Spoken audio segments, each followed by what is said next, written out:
ऐसी उम्मीद थी कि कोरोना का कहर भारत में ज़्यादा नहीं रहेगा, भारत कोरोना से अछूता रहेगा, लेकिन मार्च होते होते ये चीज़ जो है बिल्कुल उलट हो गई और कोरोना ने भारत को धीरे धीरे जकड़ना शुरू कर दिया। केसेस आने शुरू हो गए। फिर ऐसा लग रहा था कि जो केसेस हैं वो सीमित रहेंगे, लाख तक नहीं पहुंचेंगे, क्योंकि बहुत अच्छे जो प्रिकॉशन है वो लिए गए थे, जो मेजर है वो लिए गए थे। लेकिन भारत में जो आंकड़े हैं वो लगातार तेज़ी से बढ़ते गए और अब आंकड़ा 5 लाख को भी पार कर चुका है। देश हो या फिर दुनिया, हर जगह कोरोना के मामले हैं वो बहुत तेजी से बढ़े हैं। सबसे पहले हम आपको बताते हैं कि भारत में जो ताज़ा आंकड़े वो क्या हैं और मौतें कितनी हुई है, रिकवरी कितनी हुई है, तमाम कुछ आपको हम सबसे पहले बताते हैं। भारत की बात की जाए तो कुल केस 5,08,953 है, जिसमें एक्टिव केस 1,97,387 है। वहीं रिकवरी 2,95,881 है और मौत का आंकड़ा है 15,685। वैसे तो कोरोना ने पूरे देश में कहर बरपाया है, लेकिन कुछ ऐसे राज्य हैं जहां पर इसका बहुत बुरा असर हुआ है। वो राज्य कौन कौन से हैं ये भी आप समझिए। महाराष्ट्र, जहां कुल केस है 1,52,763, जिसमें रिकवरी 69,815 की हुई है और मौत का आंकड़ा है 7,106। वहीं दूसरे नंबर पर है दिल्ली, जहां कुल केसेस हैं 77,240, जिसमें रिकवरी हुई है 47,091 और मौत का आंकड़ा है 2,492।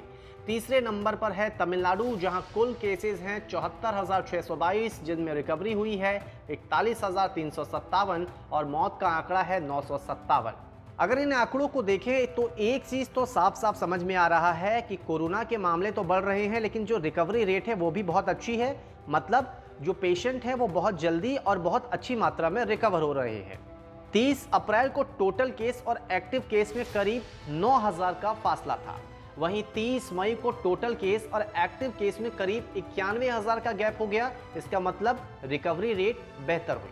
इसके अलावा 27 जून यानी कि आज टोटल केस और एक्टिव केस में करीब 3,11,000 का गैप है, यानी रिकवरी रेट में काफी तेजी से सुधार हुआ है। यहां तक तो सारा मामला ठीक है, लेकिन चिंता की बात यह भी है कि जो कोरोना की रफ्तार है, जो नए केसेस आने की रफ्तार है, वो बहुत तेजी से बढ़ रही है। अगर हम कुछ आंकड़े देखें तो वो बहुत चौंकाते भी हैं। पहले 1 लाख केस आने में करीब 120 दिन का वक्त लगा, वहीं 1 लाख से 2 लाख पहुंचने में 15 दिन का मात्र वक्त लगा। फिर 2 लाख से 3 लाख पहुंचने में करीब 10 दिन का वक्त लगा और 3 लाख से 4 लाख पहुंचने में 8 दिन, 4 लाख से 5 लाख पहुंचने में 6 दिन का वक्त लगा।